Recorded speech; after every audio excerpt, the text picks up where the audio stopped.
acaba de realizar a campanha condenável de conquista do território abissínio, com os mais abjetos espetáculos da força. As aviações francesas e italianas, seus vasos de guerra, seus milhares de homens da infantaria motorizada, causam dolorosa surpresa aos espíritos pacifistas do mundo. A Espanha afoga-se numa onda incendiária de sangue, e todas as outras nações europeias, inclusive a Inglaterra, que despedaça num momento todas as lanças ao seu dispor, para a conservação do seu império colonial, se preparam para a carnificina do futuro. Não se pode esperar nenhum esforço em favor da paz, por parte das raças latinas.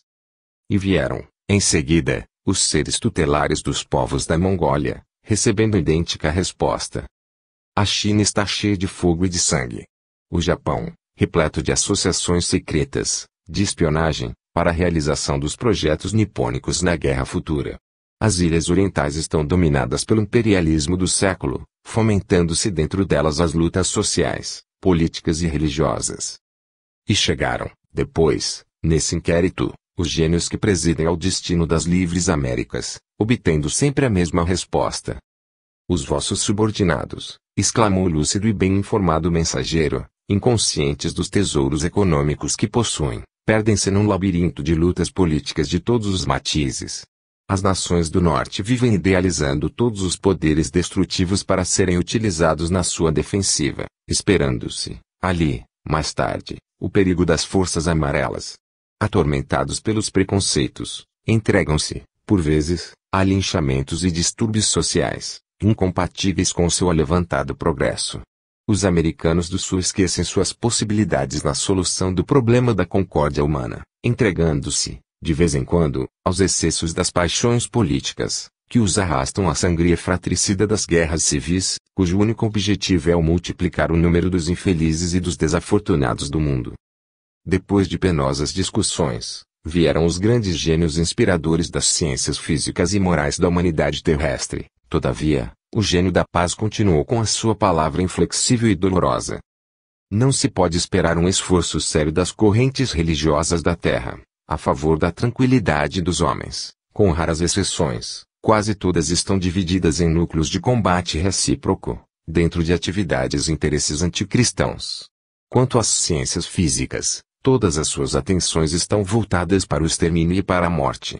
Criaram-se na Terra os mais terríveis aparelhos de defesa antiaérea, que fazem explodir aviões e outras poderosas máquinas de guerra, gases mortíferos, torpedos do ar e do mar, salientando-se o torpedeiro moderno, que poderá carregar 2.800 toneladas e que destrói fatalmente o alvo objetivado e atingido, metralhadoras elétricas, cômodas e velozes, de tiros rápidos, graças ao sistema rotativo, canhões antiaéreos oferecendo capacidade para o tiro vertical de 15.000 metros. A Terra é um vasto pandemônio de armas, de maquinarias e munições. Percorri todas as cidades, todas as organizações e todos os lares, improficuamente. A essa altura, quando a confusão de vozes se estabelecia no recinto iluminado, onde se reuniram as falanges espirituais do infinito, o gênio da verdade, que era o supremo diretor desse conclave angélico dos espaços, exclamou gravemente: Calai-vos, meus irmãos.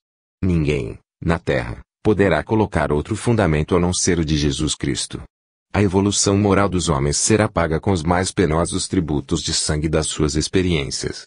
As criaturas humanas conhecerão a fome, a miséria, a nudez, a carnificina e o cansaço, para aprenderem o amor daquele que é o jardineiro divino dos seus corações. Transformarão as suas cidades em ossuários apodrecidos, para saberem erguer os monumentos projetados no Evangelho do Divino Mestre. Chega de mensagens, de arautos e mensageiros. No fumo negro da guerra o homem terá a visão deslumbradora da luz maravilhosa dos planos divinos. E depois de uma pausa, cheia de comoção e de lágrimas no espírito de todos os presentes, a lúcida entidade sintetizou: Nunca haverá paz no mundo, sem a verdade. E enquanto as aves celestes voejavam nas atmosferas radiosas e eterizadas do infinito e a luz embriagava todas as criaturas e todas as coisas, num turbilhão de claridade e de perfumes, ouviu-se uma voz indefinível, bradando na imensidade: Ninguém, na terra, pode lançar outro fundamento além daquele que foi posto por Jesus Cristo. E, confundida numa luz imensa e maravilhosa, a grande Assembleia da Paz foi dissolvida. 25, Sócrates. 7 de janeiro de 1937. Foi no Instituto Celeste de Pitágoras que vim encontrar, nestes últimos tempos, a figura veneranda de Sócrates, o ilustre filho de Sofronisco e Fenareta. A reunião, nesse castelo luminoso dos planos erráticos, era, nesse dia, dedicada a todos os estudiosos vindos da terra longínqua.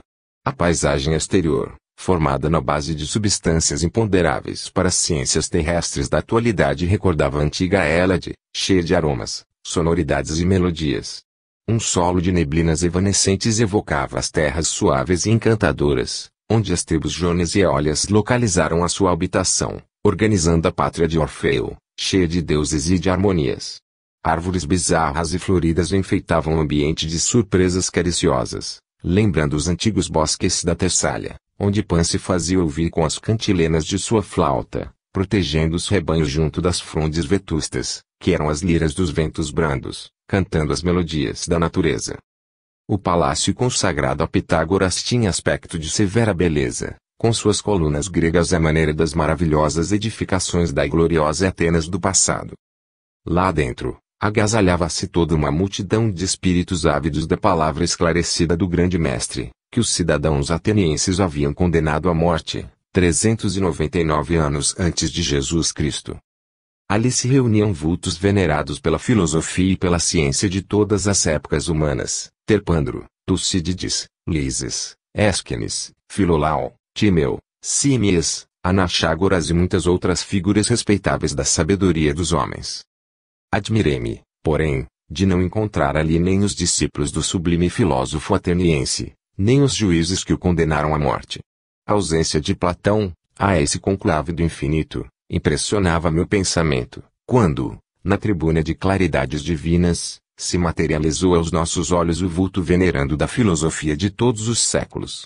Da sua figura irradiava-se uma onda de luz levemente azulada, enchendo o recinto de vibração desconhecida, de paz suave e branda. Grandes madeixas de cabelos alvos de neve molduravam-lhe o semblante jovial e tranquilo, onde os olhos brilhavam infinitamente cheios de serenidade, alegria e doçura. As palavras de Sócrates contornaram as teses mais sublimes, porém, inacessíveis ao entendimento das criaturas atuais, tal a transcendência dos seus profundos raciocínios. À maneira das suas lições nas praças públicas de Atenas, falou-nos da mais avançada sabedoria espiritual, através de inquisições que nos conduziam ao âmago dos assuntos. Discorreu sobre a liberdade dos seres nos planos divinos que constituem a sua atual morada e sobre os grandes conhecimentos que esperam a humanidade terrestre no seu futuro espiritual. É verdade que não posso transmitir aos meus companheiros terrenos a expressão exata dos seus ensinamentos, estribados na mais elevada das justiças, levando-se em conta a grandeza dos seus conceitos, incompreensíveis para as ideologias das pátrias no mundo atual, mas, ansioso de oferecer uma palavra do grande mestre do passado aos meus irmãos, não mais pelas vísceras do corpo e sim pelos laços afetivos da alma, atrevi-me a abordá-lo. Mestre, disse eu, venho recentemente da terra distante, para onde encontro possibilidade de mandar o vosso pensamento. Desejarias enviar para o mundo as vossas mensagens benevolentes e sábias. Seria inútil, respondeu-me bondosamente. Os homens da terra ainda não se reconheceram a si mesmos. Ainda são cidadãos da pátria, sem serem irmãos entre si. Marcham uns contra os outros, ao som de músicas guerreiras e sob a proteção de estandartes que os desunem, aniquilando-lhes os mais nobres sentimentos de humanidade. Mas, retorqui, lá no mundo há uma elite de filósofos que se sentiriam orgulhosos de vos ouvir. Mesmo entre eles as nossas verdades não seriam reconhecidas. Quase todos estão com o pensamento cristalizado no ataúde das escolas. Para todos os espíritos, o progresso reside na experiência. A história não vos fala do suicídio orgulhoso de Empédocles de Agrigento, nas lavas do Etna, para proporcionar aos seus contemporâneos a falsa impressão de sua ascensão para os céus. Quase todos os estudiosos da terra são assim, o mal de todos é o infatuado convencimento de sabedoria. Nossas lições valem somente como roteiro de coragem para cada um, nos grandes momentos da experiência individual, quase sempre difícil e dolorosa. Não crucificaram, por lá, o Filho de Deus, que lhes oferecia a própria vida para que conhecessem e praticassem a verdade. O pórtico da Pitonisa de Delfos está cheio de atualidade para o mundo. Nosso projeto de difundir a felicidade na Terra só terá realização quando os espíritos aí encarnados deixarem de ser cidadãos para serem homens conscientes de si mesmos. Os estados e as leis são invenções puramente humanas, justificáveis, em virtude da heterogeneidade com respeito à posição evolutiva das criaturas, mas, enquanto existirem, sobrará a certeza de que o homem não se descobriu a si mesmo, para viver a existência espontânea e feliz, em comunhão com as disposições divinas da natureza espiritual. A humanidade está muito longe de compreender essa fraternidade no campo sociológico. Impressionado com essas respostas, continuei a interrogá-lo. Apesar dos milênios decorridos, tendes exprimir alguma reflexão aos homens, quanto à reparação do erro que cometeram, condenando-vos à morte? De modo algum. Mélitos e os outros acusadores estavam no papel que lhes competia, e a ação que provocaram contra mim nos tribunais atenienses só podia valorizar os princípios da filosofia do bem e da liberdade que as vozes do alto me inspiravam, para que eu fosse um dos colaboradores na obra de quantos precederam, no planeta, o pensamento e o exemplo vivo de Jesus Cristo. Se me condenaram à morte, os meus juízes estavam igualmente condenados pela natureza, e, até hoje, enquanto a criatura humana não se descobrir a si mesma, os seus destinos e obras serão patrimônios da dor e da morte. Poderíeis dizer algo sobre a obra dos vossos discípulos? Perfeitamente, respondeu-me o sábio ilustre, é de lamentar as observações mal avisadas de Xenofonte, lamentando eu, igualmente, que Platão, não obstante a sua coragem e o seu heroísmo, não haja representado fielmente a minha palavra junto dos nossos contemporâneos e dos nossos pósteros. A história admirou na sua apologia os discursos sábios e bem feitos, mas a minha palavra não entoaria ladainhas laudatórias aos políticos da época e nem se desviaria para as afirmações dogmáticas no terreno metafísico. Vivi com a minha verdade para morrer com ela. Louvo, todavia, Antístenes, que falou com mais imparcialidade a meu respeito, de minha personalidade que sempre se reconheceu insuficiente. Julgáveis então que me abalançasse, nos últimos instantes da vida, a recomendações no sentido de que se pagasse um galo a Esculápio. Semelhante expressão, a mim atribuída, constitui a mais incompreensível das ironias. Mestre, e o mundo? Indaguei. O mundo atual é a semente do mundo paradisíaco do futuro. Não tenhais pressa. Mergulhando-me no labirinto da história, parece-me que as lutas de Atenas e Esparta, as glórias do Partenon, os esplendores do século de Péricles, são acontecimentos de há poucos dias. Entretanto, soldados espartanos e atenienses, censores, juízes, tribunais, monumentos políticos da cidade que foi minha pátria, estão hoje reduzidos a um punhado de cinzas. A nossa única realidade é a vida do espírito. Não vos tentaria alguma missão de amor na face do orbe terrestre, dentro dos grandes objetivos da regeneração humana? Nossa tarefa, para que os homens se persuadam com respeito à verdade, deve ser toda indireta. O homem terá de realizar-se interiormente pelo trabalho perseverante, sem o que todo o esforço dos mestres não passará do terreno do puro verbalismo. E, como se estivesse concentrado em si mesmo, o grande filósofo sentenciou: as criaturas humanas ainda não estão preparadas para o amor e para a liberdade. Durante muitos anos, ainda, todos os discípulos da verdade terão de morrer muitas vezes. E enquanto o ilustre sábio ateniense se retirava do recinto, junto de Anaxágoras, dei por terminada a preciosa e rara entrevista. 26. Escrevendo a Jesus. 8 de março de 1937. Meu Senhor Jesus, dirijo-vos esta carta quase como nos últimos tempos em que o fazia na terra, fechado nas perplexidades da incompreensão. Muitas vezes imaginei que estivesseis acessível à visão de todos aqueles que se evadem do mundo pela porta escura da morte, a fim de premiar os bons e punir pessoalmente os culpados, como os modernos chefes de Estado, que distribuem medalhas de honra nas datas festivas e exaram sentenças condenatórias em seus gabinetes. Mas, não é assim, Senhor. Todas as ingênuas e doces concepções do catolicismo se esfumaram minha imaginação. A morte não faz de um homem um anjo, amontoa-nos, aos magotes, onde possa caber toda a imensidade das nossas fraquezas e aí, na contemplação das nossas realidades e das nossas misérias, descerra um fragmento dos véus do seu grande mistério. Então, sentimos-nos reconfortados pela esperança, e basta esse raio de luz para que sejamos deslumbrados na vossa glória. Se é verdade que não vos buscávamos nos caminhos da terra, não era justo que nos viesseis esperar à porta do céu. Todavia, Senhor, não é para exprobrar o meu passado, no mundo, que vos dirijo esta carta. É para vos contar que os homens vão reviver novamente a tragédia da vossa morte. Muitos judeus influentes promovem, na atualidade, uma ação tendente a esclarecer o processo que motivou a vossa condenação. É verdade que esses movimentos tardios, para apurar os erros do passado, não são novos.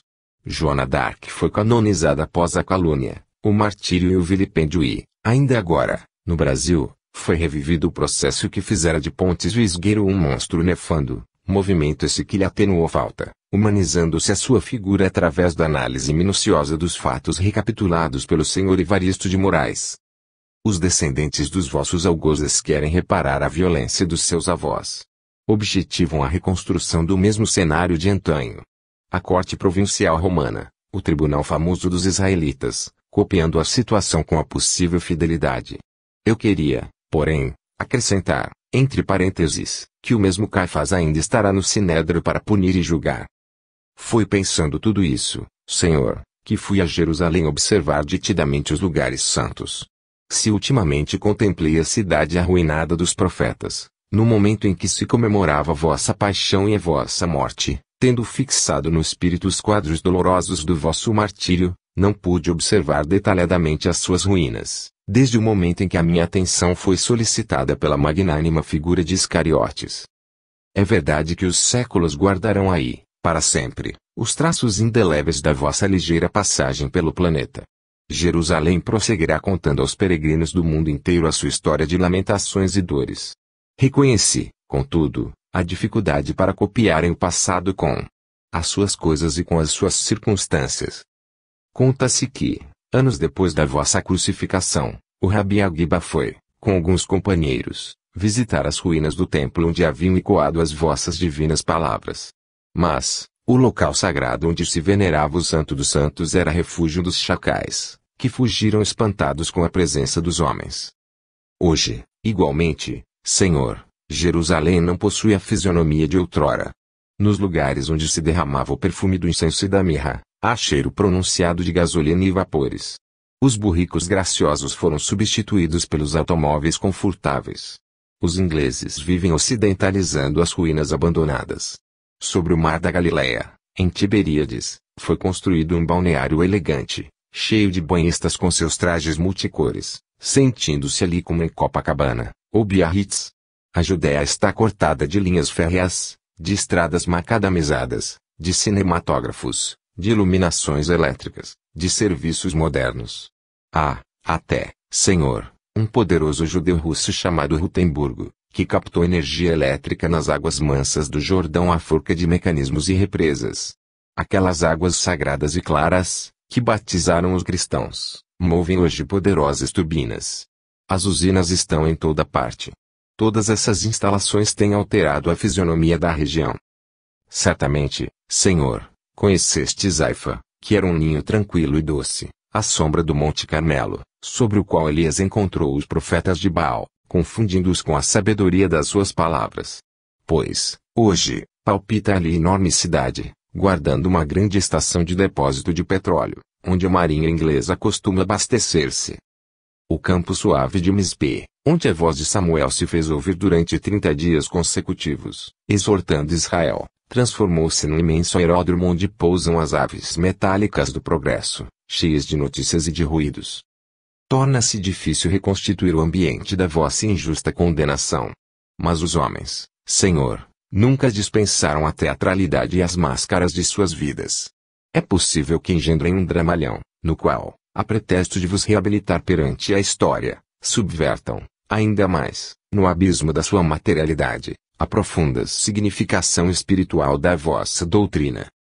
As multidões não serão inquiridas agora a respeito da sua preferência por Barrabás. Os pontífices do Sinedrim não conseguirão colocar nos vossos braços misericordiosos uma cana à guisa de cetro, nem ferir vossa fronte com a coroa de espinhos. Certamente mandarão erigir ironicamente um colosso de pedra, à vossa semelhança, injuriando a vossa memória. Os chamados crentes ajoelhar-se-ão aos pés dessa estátua impassível, suplicando, no seu septicismo elegante, a vossa bênção, antes de se levantarem para devorar-se uns aos outros, como cães desvairados. Ah, Senhor! Nós sabemos que do vosso trono estrelado vindes velando por esse orbe tão pequenino e tão infeliz. A manjedoura e a cruz ainda constituem o maior tesouro dos humildes e dos infortunados. Mas, vede, Senhor, como as ervas más se alastram pela terra. Cortai-as, Jesus, para que o trigo louro da paz e da verdade resplandeça na vossa seara bendita. E que os homens, reunidos no mesmo jugo suave da fraternidade que nos ensinastes, descansem embalados no cântico sublime da vossa misericórdia e do vosso amor. 27. A maior mensagem. 17 de abril de 1937. Muita gente boa poderá supor na terra que o homem, atravessando as águas escuras do Aqueronte, encontrará na outra margem o poço maravilhoso da sabedoria. Um homem de bons costumes, que andasse aí na terra vendendo pastéis, depois dos banhos prodigiosos da morte voltaria aos cenários da vida sentenciando em todos os problemas que ensandecem o cérebro da humanidade. Mas, não é assim. Cada indivíduo conserva, no além, a posição evolutiva que o caracterizava na Terra. Cada entidade comunicante é, portanto, o homem desencarnado, ressalvando-se, todavia, a posição elevada dos espíritos missionários que, de vez em quando pousam no mundo abnegadamente, sem lhe reparar a miséria e estreita relatividade. Arrebatados, assim, para o império das sombras, não estamos vagueando em paisagens lunares, ou no céu dos teólogos. O nosso mundo é de perfeita transição. Já Raymond, na Inglaterra, com o apoio da autoridade científica de Sir Oliver Lodge, falou ao mundo terrestre das nossas paisagens bizarras, repletas de coisas semelhantes às coisas da nossa vida e das nossas atividades no planeta. Seus arroubos descritivos não comoveram o espírito cristalizado da ciência oficial, e provocaram exclamações pejorativas de muitos filósofos espiritualistas. De minha parte, porém, já não quero fazer passar os olhos curiosos dos meus leitores sob o arco de Esopo, movimentando as minhas criações do tonel de Diógenes. Agora, mais que nunca, reconheço que cada qual compreende como pode, aí no mundo, e não me animo a provocar o riso despreocupado dos meus semelhantes, desejando somente levar-lhes o coração para as questões nobres e úteis da vida. Para contar-lhes, assim, o que fiquei conhecendo daqui como a maior mensagem existente da Terra, devo dizer-lhes que, no casarão dos espaços onde nos encontramos, agasalhados, existe o grande salão dos invisíveis. É aí que nos reunimos, muitas vezes, em amável tete-a-tete, reconfortando-nos após as lutas terrestres, e recebendo frequentemente as opiniões esclarecidas dos mestres da espiritualidade. Aparelhos delicadíssimos, de uma radiotelefonia mais avançada, nos colocam em contato com entidades angélicas, tal como os políticos do Rio de Janeiro podem ouvir o governo de Tóquio trocando entre si as impressões de um movimento, sem se afastarem de suas cidades respectivas. No dia que me reporto, encontrávamos-nos ali, em animada palestra. Escritores franceses, ingleses, asiáticos e americanos, discutíamos os progressos da Terra. Não há mais aqui a barreira dos idiomas. Cada qual pode falar à vontade, porque o pensamento já é por si mesmo uma espécie de volapuque universal. O que mais me admira na atualidade do mundo, exclamava um dos companheiros, é a obra perfeita de engenharia moderna.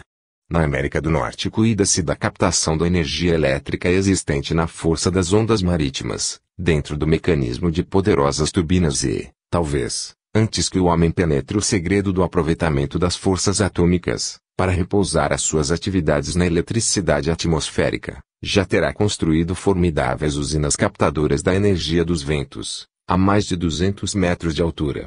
A mecânica da aviação progride a cada minuto e o homem está prestes a adotar os mais avançados sistemas de locomoção aérea, com os futuros aparelhos de voo individual. Todavia, atalhou outro, temos de considerar igualmente o elevado plano evolutivo das criaturas, nos laboratórios. O alemão Todt-Tenhaupt demonstrou a maneira de se transformar a caseína do leite em lã artificial. Os tecnologistas descobriram todos os meios de se copiar perfeitamente a natureza, e os produtos sintéticos fazem, por toda parte, as comodidades da civilização. Os raios-x devassaram a organização de todos os corpos, provando que todas as matérias, na crosta terrestre, São cristalinas. Sublinhando, facilitando o exame de suas disposições atômicas e moleculares. Essas revoluções, no campo imenso das indústrias modernas, hão de fatalmente determinar profundas modificações na vida atormentada dos homens. Eu ouvia, interessado, esses argumentos, sem poder participar com veemência dos problemas debatidos, em virtude de trazer muito pouca bagagem do nosso pobre Brasil, com exceção das ideias políticas, quando outro amigo interveio. Muito me tem preocupado as questões de medicina e é com assombro que vejo a evolução dos processos terapêuticos no orbe terráqueo. Os hormônios, as vitaminas e as glândulas, tão desconhecidos ali, antigamente, são objeto de toda uma revolução científica. Ainda agora os hospitais de Moscou realizam, com êxito, as mais extraordinárias transfusões de sangue cadavérico. Os médicos moscovitas descobriram os recursos de conservar o sangue retirado de um cadáver, no instante imediato à morte, por mais de 20 ou 30 dias, aplicando-o com felicidade a outros organismos enfermos. Os processos de saneamento e de higiene não ficam aquém dessas conquistas.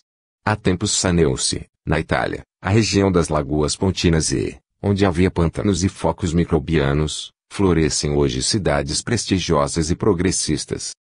E, nesse diapasão, todos os escritores desencarnados manifestaram seus pensamentos otimistas. Falou-se da física, da bacteriologia, dos processos pedagógicos, da industrialização, do nacional-socialismo de Hitler e dos princípios democráticos de Roosevelt. Mas, quando a palestra atingia o fim de seu curso, uma voz, cuja origem não poderíamos determinar, exclamou em nosso meio com melancólica imponência: todas as conquistas e todas as comodidades da civilização terrestre da atualidade são questões secundárias nos ciclos eternos da vida. A mão invisível e poderosa que destruiu o orgulho impenitente de Babilônia e de Persépolis, que aniquilou os poderes de Roma e de Cartago, pode reduzir o mundo ocidental a um punhado de cinzas.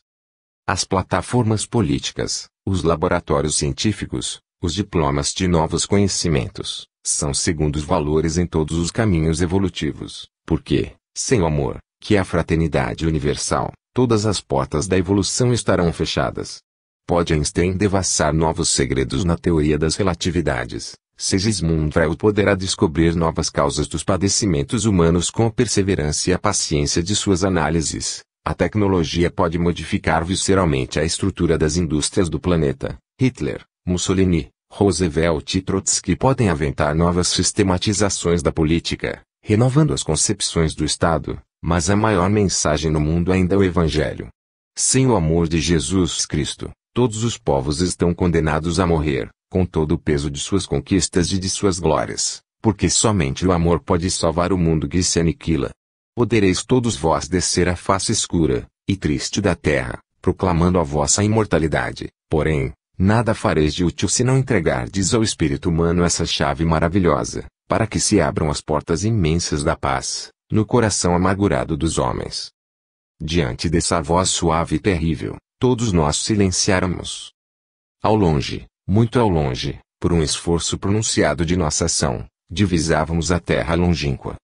Furacões destruidores pareciam envolver atmosferas estavam enegrecidas, pejadas de nuvens de fumo e de poeira sangrenta. Um secreto pavor dominou nossas almas e guardamos, íntimo, aquela voz profética e ameaçadora mão invisível e poderosa que destruiu o impenitente de Babilônia e de Persépolis, que aniquilou os poderes de Roma e de Cartago, pode reduzir o mundo ocidental a um punhado de cinzas. 28, respondendo a uma carta. 20 de abril de 1937. Minha Senhora. Eu sempre julguei que, terminadas as lutas da vida, jamais poderia voltar o meu espírito das correntes tenebrosas do Estige, que os homens colocaram no Peloponeso escuro da morte. Mas, eis que volto dos palacetes aéreos onde se reconforta minha alma esquecida do jazigo subterrâneo em que repousam meus alquebrados ossos e recebo o angustioso apelo do seu coração. A senhora envia-me uma cartinha breve, escrita com as próprias lágrimas da sua dor, fazendo-me confidente de sua imensa amargura, como se eu ainda estivesse aí no mundo, escravizado a todas as suas algemas e a todas as suas conveniências, por mal dos meus pecados. Agora, porém, graças a Deus, estou isento de todas as pesadas contribuições terrestres, inclusive a do imposto do selo, para enviar-lhe o meu pensamento. Falo-lhe do mundo de vida nova e de maravilhosa ressurreição, Onde a esperam aquele esposo dedicado e amigo e aquele filho valoroso e leal que a senhora viu partirem para as fronteiras tristes e nubladas da morte, como Niobe petrificada no seu desespero inconsolável? Os movimentos revolucionários do Brasil destroçaram-lhe o coração amoroso e sensibilíssimo.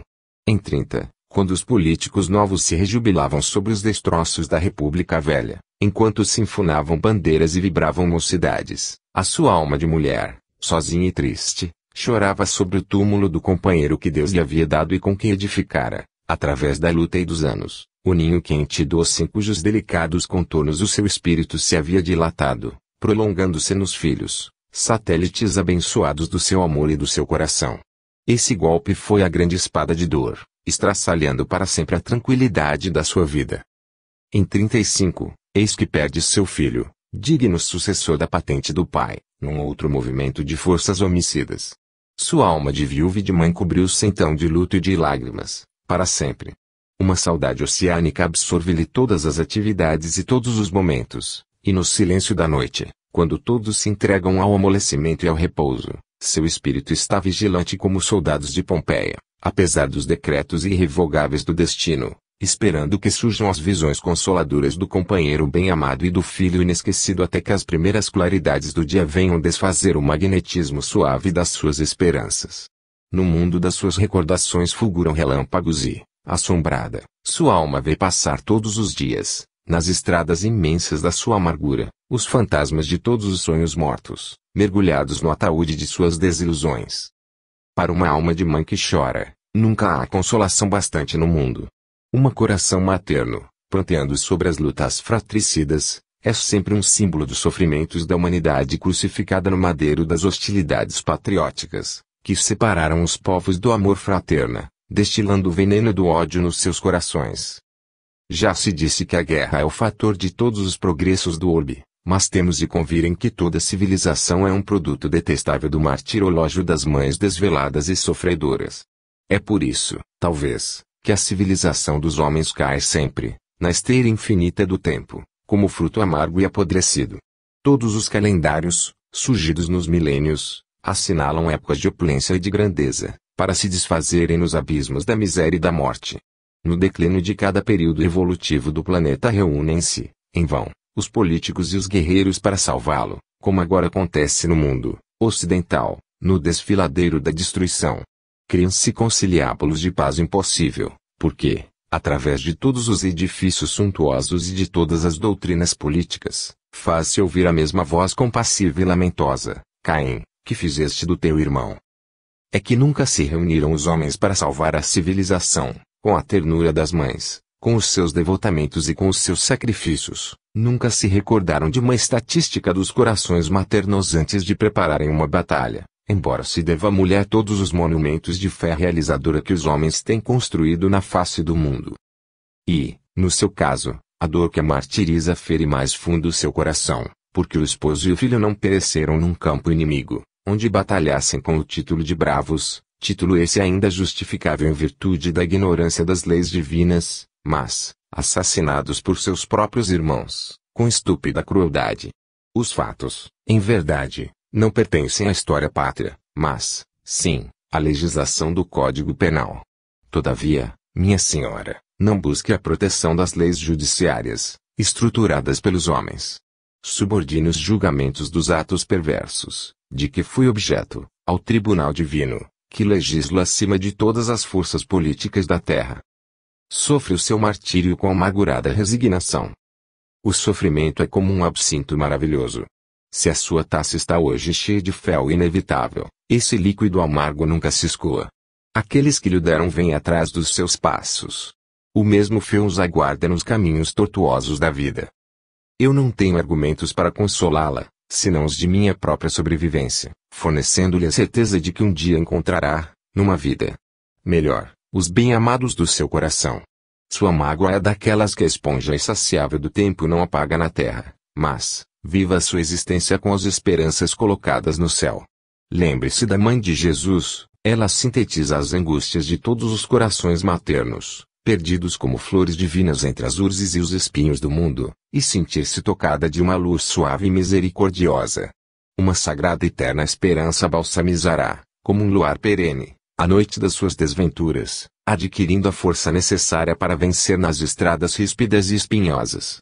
Amparada na fé, espere no altar da oração o dia da sua liberdade espiritual. Nessa hora de claridades doces e alegres para o seu coração, a senhora verá que, no turbilhão das lutas da terra, todos os que contemplam o céu são também por ele contemplados. 29, Tiradentes. 21 de abril de 1937. Dos infelizes protagonistas da Inconfidência Mineira, no dia 21 de abril de todos os anos, aqueles que podem excursionar pela terra volvem às ruínas de Ouro Preto, a fim de se reunirem entre as velhas paredes da casa humilde do sítio da Cachoeira, trazendo a sua homenagem de amor à personalidade do Tiradentes. Nessas assembleias espirituais, que os encarnados poderiam considerar como reuniões de sombras, os pretos de amor são mais expressivos e mais sinceros, livres de todos os enganos da história e das hipocrisias convencionais. Ainda agora, comparecia a essa festividade de corações, integrando a caravana de alguns brasileiros desencarnados, que para lá se dirigiam associando-se às comemorações do proto-mártir da emancipação do país. Nunca tive muito contato com as coisas de Minas Gerais, mas a antiga Vila Rica, atualmente elevada à condição de monumento nacional, pelas suas relíquias prestigiosas, sempre me impressionou pela sua beleza sugestiva e legendária. Nas suas ruas tortuosas, percebe-se a mesma fisionomia do Brasil dos vice-reis. Uma coroa de lendas suaves paira sobre as suas ladeiras e sobre os seus edifícios seculares, embriagando o espírito do forasteiro com melodias longínquas e perfumes distantes.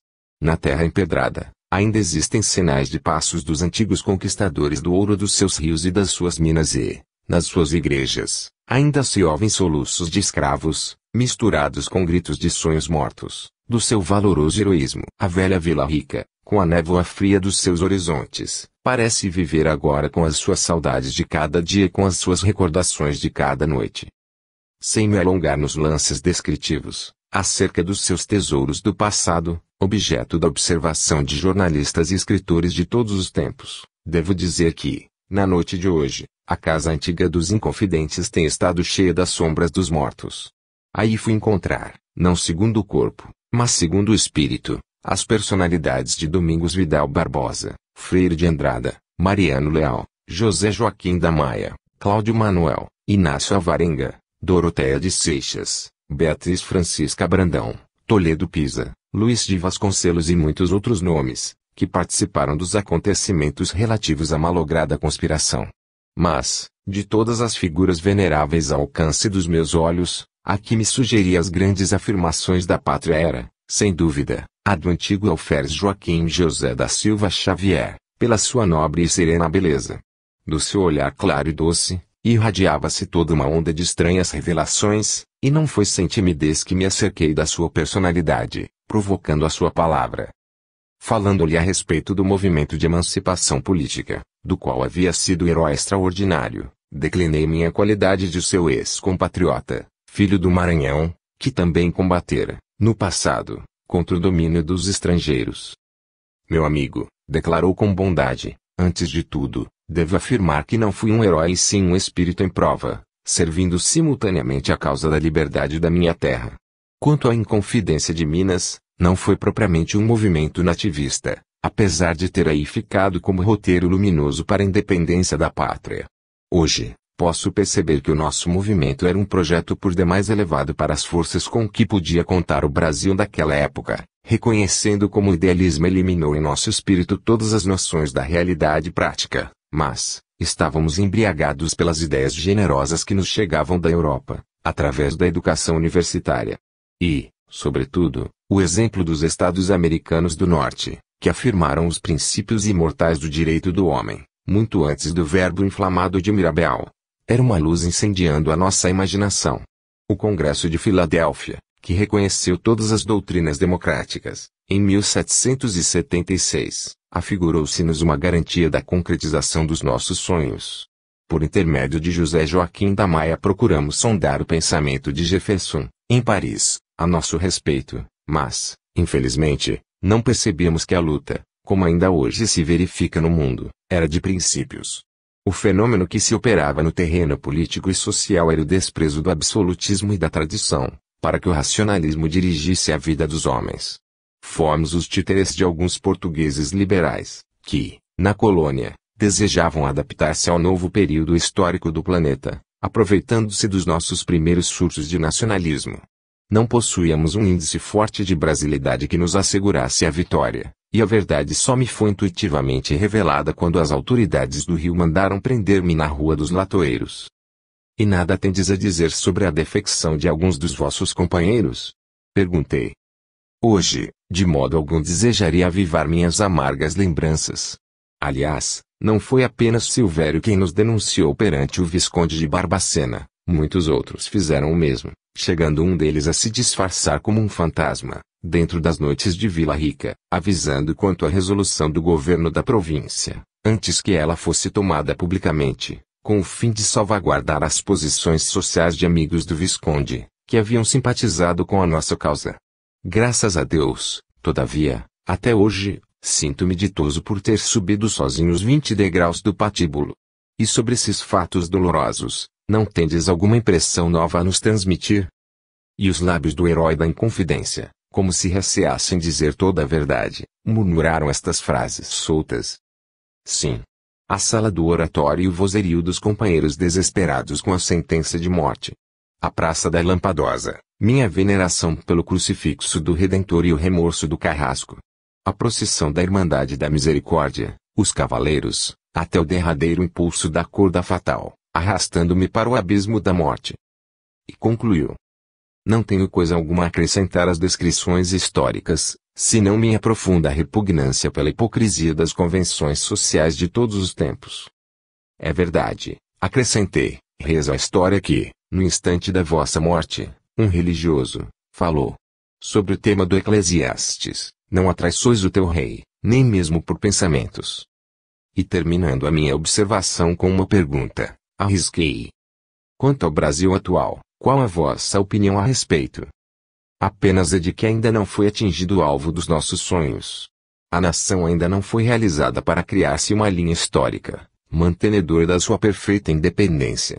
Todavia, a vitalidade de um povo reside na organização da sua economia e a economia do Brasil está muito longe de ser realizada.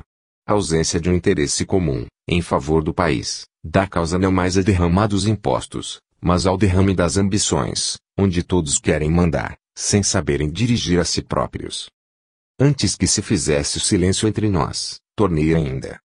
Com relação aos ossos dos inconfidentes, vindos agora da África para o antigo teatro da luta, hoje transformado em panteão nacional, são de fato autênticos esqueletos dos apóstolos da liberdade. Nesse particular, respondeu Tiradentes com uma ponta de ironia, não devo manifestar os meus pensamentos. Os ossos encontrados tanto podem ser de Gonzaga, como podem pertencer, igualmente, ao mais miserável dos negros de Angola. O orgulho humano e as vaidades patrióticas têm também os seus limites. Aliás, o que se faz necessário é a compreensão dos sentimentos que nos moveram a personalidade, impelindo-nos para o sacrifício e para a morte. Mas, não pôde terminar. Arrebatado numa aluvião de abraços amigos e carinhosos, retirou-se o grande patriota que o Brasil hoje festeja, glorificando seu heroísmo e a sua doce humildade. Aos meus ouvidos emocionados ecoavam as notas derradeiras da música evocativa e dos fragmentos de orações que rodeavam o monumento do herói, afigurando-se-me que Vila Rica ressurgira, com os seus coches dourados e os seus fidalgos, num dos dias gloriosos do triunfo eucarístico, mas, aos poucos, suas luzes se amorteceram no silêncio da noite, e a velha cidade dos conspiradores entrou a dormir, no tapete glorioso de suas recordações, o sono tranquilo dos seus sonhos mortos. 30. O problema da longevidade. 30 de abril de 1937. Os cientistas de todos os continentes se interessam, no mundo, pela solução do problema da longevidade humana. À maneira do Dr. Fausto, ensandecem as suas faculdades intelectivas, buscando ambicionado xarope miraculoso. Corações de cães e de galinhas são objeto de experimentos fisiológicos e não faz muitos anos o Dr. Voronov andava pelo mundo com a sua gaiola de símios, vendendo o elixir prodigioso da juventude aos velhos gozadores da vida. Agora, um dos seus continuadores, o Dr. Alexis Carrel, em cooperação com Lindbergh, inventou um aparelho para investigar a vida das células e a produção de hormônios, onde se encontra vivo o coração de um gato, pulsando indefinidamente, esquecido de morrer, certamente enganado com a temperatura do recipiente de vidro que o encerra. Nos últimos tempos é o professor Woodruff o iniciador de experiências novas. Cultivando carinhosamente um micróbio e sua progenie, no laboratório de suas pesquisas científicas, todos os dias transforma o ambiente do micróbio estudado, mudando a gota de água e o tubo que constituem o seu grande mundo liliputiano, tendo repetido essa experiência mais de 1000 vezes, constatando a imortalidade do seu paciente e guardando a esperança de poder aplicar seus estudos às criaturas humanas, criando uma nova teoria da longevidade, com a eliminação dos resíduos celulares do organismo, olvidado, porém, de que as células cerebrais do homem, elementos constitutivos do aparelho mais delicado de manifestação do espírito dos seres racionais, não são suscetíveis de nenhuma alteração no decurso da vida. Os corpúsculos do cérebro nunca se reproduzem. Podem os cientistas imitar todos os fenômenos da natureza. Um coração humano pode saltar numa retorta de laboratório.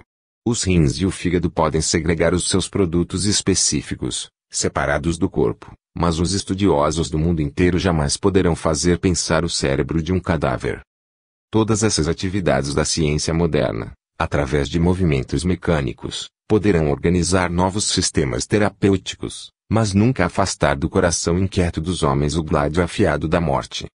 A par dos professores, cujas teses objetivam a prolongação da existência das criaturas, temos os políticos nacionalistas incentivando a natalidade, como Mussolini, instituindo prêmios para as mães italianas e conquistando, a ferro e fogo, o território abissínio, a fim de localizar os súditos do novo império. É verdade que o crescei e multiplicai-vos representa um imperativo das leis divinas, mas é necessário saber-se o como dessa conciliação do espírito com a natureza. Os homens tentam organizar, em todos os tempos, um código de moral, para que os imperativos evangélicos da multiplicação se cumprissem com decência e pureza. As igrejas criaram o casamento religioso, e os legisladores o matrimônio civil. Houve, também, os que tentaram organizar, nesse sentido, uma diretriz de ordem econômica, como os ingleses, que instituíram o birth control. Mas, eu não voltaria do mundo das sombras ignoradas para fazer a apologia de Roberto Malthus e sim para perguntar se valeria a pena conservar-se indefinidamente a vida do homem, sobre o vale de lágrimas do salmista. Quando ainda não se resolveu o problema do pão de cada dia, quando há multidões de famintos e desesperados, quando a sociologia não passa de palavra a ser interpretada, é lícito cogitar-se da longevidade das criaturas. Se vingassem as teorias modernas, teríamos igualmente a eternização do egoísmo, da ambição e do orgulho, porque cada um não cogitaria senão da sua própria imortalidade. As atividades inoportunas de semelhantes cogitações, no objeto de se fazer de cada homem um Matusalém sobre a terra, são a criação incessante dos institutos da morte. A política, que incentiva a natalidade, não quer a criança senão para fazer dela, mais tarde, um soldado ou uma vivandeira, de acordo com a determinação do sexo. O monstro da guerra aí está ainda, como a ida de Lerna envolvendo todos os povos do planeta nos seus tentáculos destruidores. Todos os progressos da civilização se canalizam para esse gosto homicida. O animal político de Aristóteles não vive senão para destruir seus semelhantes, e nos departamentos de guerra de todos os países existem os técnicos de novos aparelhos de destruição. Nestes últimos tempos, um ilustre médico europeu inventou piedosamente uma espécie de máscara protetora contra todos os gases mortíferos conhecidos. Apresentando o invento humanitário ao seu diretor de laboratório, obteve uma resposta curiosa. Muito bem, meu amigo.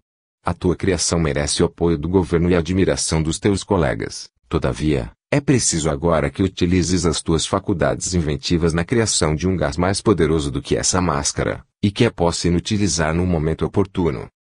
É dentro dessa mentalidade que se desdobram as atividades humanas. Os cientistas que desejarem prestar o concurso dos seus conhecimentos à humanidade devem ocupar-se de problemas menos complexos do que o da inconveniente longevidade das criaturas. Antes de tudo, é necessário educar o espírito para o saneamento moral da vida das coletividades. Quando um homem conhecer a sua condição de usufrutuário do patrimônio divino, as armas da ambição, do egoísmo e do orgulho estarão ensarilhadas para sempre. A morte, Nesse plano ideal de conhecimento superior, deixará de ser a espada de Damocles, no banquete da vida, porquanto não mais existirá na imaginação das criaturas integradas no conhecimento de sua imortalidade espiritual. Os cientistas que estudam a longevidade do corpo são os que tateiam, voluntariamente, nas sombras da noite, despercebidos de que as claridades do dia virão fatalmente iluminar-lhes o caminho da ascensão para Deus. Que se desviem de semelhantes excentricidades, empregando seus esforços na solução de problemas mais úteis e mais urgentes. Em vez de criarem novas teorias para que o mundo fique repleto de corpos imortais, seria melhor que cultivassem batatas, a fim de que os pobres da terra tenham pão pela hora da vida. 31. O elogio do operário. 1º de maio de 1937. As portas do céu bateram, um dia, um político, um soldado e um operário. Mas, Gabriel, o anjo que na ocasião velava pela tranquilidade do paraíso, não quis atender-lhes as rogativas, sem previamente consultar o Senhor sobre aquelas 3 criaturas recém-chegadas da terra. Depois de inquiri-las quanto às suas atividades na superfície do mundo, procurou o mestre, a quem falou humildemente. Senhor, um político, um soldado e um operário, vindos da terra longínqua, desejam receber vossas divinas graças, ansiosos de gozar das felicidades terrestres. Gabriel, disse o Salvador, que habilitações trazem do mundo essas almas, para viverem na paz da casa de Deus. Bem sabes que cada homem edifica, com a sua vida, o seu inferno, ou o seu paraíso. Mas, vamos ao que nos interessa, que fez o político lá na terra. O anjo, bem impressionado com a figura do diplomata, que impetrara os seus bons ofícios, exclamou com algum entusiasmo. Trata-se de um homem de elevado nível cultural. Suas informações revelaram-me um espírito de gosto refinado no trato da civilização e das leis. Foi um preclaro estadista, cuja existência decorreu nos bastidores da administração pública e nos torneios eleitorais, onde consumiu todas as suas energias. Em troca de seus labores, os homens lhe tributaram as mais subidas honras nas suas exéquias. Seu cadáver embalsamado, num ataúde de vidro, percorreu 200 léguas para ficar guardado nos mármores preciosos do Panteão Nacional. Mas, objetou entristecido o mestre, esse homem teria cumprido as leis que ditava para os outros. Teria observado a prática do bem, a única condição para entrar no paraíso, absorvido, como se achava, na enganosa volúpia das grandezas terrenas. A luta política, Senhor, tomava-lhe todo o tempo, respondeu solícito o anjo, os tratados jurídicos, as tabelas orçamentárias, as fontes históricas, as questões diplomáticas, os compêndios de ciências sociais, não davam lugar a que ele se integrasse no conhecimento da vossa palavra. Entretanto, o meu evangelho deveria ser a bússola de quantos se colocam na direção da humanidade. E, como se intimamente lastimasse a situação do infeliz, o mestre rematou. Aqui não há lugar para ele. Não se conquistam as venturas celestes com a riqueza de teorias da terra. Dir-lhe-ás que retorne ao mundo, a fim de voltar mais tarde ao paraíso, pela porta do bem, da caridade e do amor. E o soldado, que serviços apresenta em favor de sua pretensão? Esse, replicou Gabriel, foi um herói na terra em que nasceu. Seus atos de valor e de bravura deram causa a que fosse promovido pelos superiores hierárquicos à posição de chefe das forças militares em operações, na última guerra. Tem o peito coberto de medalhas e de insígnias valiosas, das ordens patrióticas e das legiões de honra. Seu nome é lembrado no mundo com carinhoso respeito. Aos seus funerais compareceram representações de vários países do mundo e inúmeras coletividades acompanharam-lhe as cinzas ilustres, que, envolvidas na bandeira da sua pátria, foram guardadas num majestoso monumento de soberbo Carrara. Infelizmente, exclamou amargurado o Senhor, o céu está fechado para os homens dessa natureza. É inacreditável que sejam glorificados no orbe terrestre aqueles que matam a pretexto de patriotismo. Nunca pus no verbo dos meus enviados, no planeta, outra lei que não fosse aquela do, amai a Deus sobre todas as coisas e ao próximo como a vós mesmos. Nunca houve uma determinação divina para que os homens se separassem entre pátrias e bandeiras. De sul a norte, do oriente ao ocidente, todos os espíritos encarnados são filhos de Deus, e qualquer deles pode ser meu discípulo. Os homens que semeiam a ruína e a destruição não podem participar da tranquilidade do paraíso. E o operário, Que fatos lhe justificam a presença nas portas do céu? Esse, elucidou Gabriel, quase nada tem a contar dos seus amargurados dias terrestres. Os sopros frios da adversidade, em toda a existência, perseguiram-no através das estradas do destino, e a fé em vossa complacência e misericórdia lhe foi sempre a única âncora de salvação, no oceano de lágrimas por onde passava o barco miserável da sua vida. Trabalhou com o esforço poderoso das máquinas e foi colaborador desconhecido do bem-estar dos afortunados da terra. Nunca recebeu compensação digna do seu trabalho, e consumiu-se no holocausto a coletividade e a família. Entretanto, Senhor, ninguém conheceu as tempestades de lágrimas de seu coração afetuoso e sensível, nem as dificuldades dolorosas dos seus dias atormentados, no mundo. Viveu com a fé, morreu com a esperança e o seu corpo foi recolhido pela caridade de mãos piedosas e compassivas que o abrigaram na sepultura anônima dos desgraçados. O céu pertence a esse herói. Gabriel, disse o mestre alegremente. Suas esperanças colocadas no meu amor são sementes benditas que frutificarão na percentagem de 1000 por 1. Se os homens o ignoram, o céu deve conhecer os seus heroísmos obscuros e os seus sacrifícios nobilitantes. Enquanto o político organizava leis que não cumpria, ele se imolava no desempenho dos deveres santificadores. Enquanto o soldado destruía irmãos, seus braços faziam o milagre do progresso e do bem-estar da humanidade. Enquanto os despojos dos primeiros foram encerrados nos mármores frios e imponentes das falsas homenagens da terra, seu corpo de lutador se dissolveu no solo, acentuando os perfumes da natureza e enriquecendo o grão que alimenta as aves alegres, na mesma harmonia eterna e doce que regeu os sentimentos do seu coração e os atos de seu espírito. Esse, Gabriel, faz parte dos heróis do céu, que a terra nunca quis conhecer. E, enquanto o político e o soldado voltavam ao caminho das reencarnações dolorosas da terra, o operário de Deus se cobria com as claridades do infinito, buscando outras possibilidades de trabalho para o seu amor e para o seu devotamento. 32. Aniversário do Brasil. 7 de maio de 1937. Vem o Brasil de comemorar o 437º ano do seu descobrimento.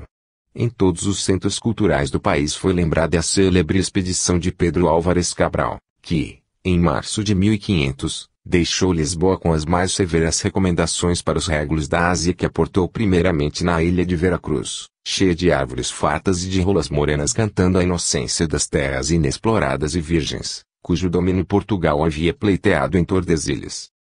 Os naturais ainda pareciam permanecer com a benção divina no paraíso terrestre, pois não conheciam o sentimento que fizera Adão e Eva buscarem a folha de parra, envergonhados dos seus pormenores anatômicos, mas, Frei Henrique de Coimbra, na primeira missa celebrada naquele deserto maravilhoso, tentou pregar para as gentes de Porto Seguro, que não lhe compreenderam as palavras, tomando, logo após aquele ato católico, os seus arcos e os seus tacapes, prosseguindo nas danças exóticas, sobre as ervas rasteiras da praia. Sobre as grandes comemorações brasileiras destes últimos dias, não podemos mencionar as da política administrativa, que, no momento, estava preocupada com a eleição do presidente da Câmara Federal, sendo de destacar-se, somente, a Congregação Mariana no Rio de Janeiro. A Igreja, conhecendo profundamente a psicologia das massas, reuniu mais de 10.000 católicos na capital do país, realizando seus movimentos com o apoio governamental. Mas, não nos surpreendemos. Não se tratou de um congresso para a generalização do livro ou de novas facilidades da vida. Como Frei Henrique de Coimbra, no dia 3 de maio de 1500, entre as madeiras toscas da Bahia, Monsenhor Leovigildo Franca, na Feira de Amostras do Rio de Janeiro, dava explicações da missa ao povo do Brasil, com a diferença de que falava pelo rádio e com pouca esperança de ser entendido pelos seus patrícios, que, como outrora, se levantariam dali, com as suas cuicas e os seus pandeiros, procurando a favela ou a mangueira, para um samba de quintal. Aliás, semelhante fato não será estranhável, considerando-se que o governo que apoiou a última concentração católica é o mesmo que subvenciona as festas carnavalescas, incentivando, por essa forma, o turismo no Brasil. Todavia, longe das apreciações superficiais, que teria feito a nação em mais de 400 anos de vida histórica e mais de um século de independência política. Com um território imenso, onde caberá possivelmente toda a população da Europa moderna, ela apenas conhece pouco mais de 1/10 de suas possibilidades econômicas. Do vale soberbo do Amazonas às planícies do Prata, há um perfume de matas virgens na terra misteriosa, e o mesmo livro infinito de sua natureza extraordinária espera ainda a raça ciclópica que escreverá nas suas páginas, ainda em branco, a mais bela talvez de todas as epopeias.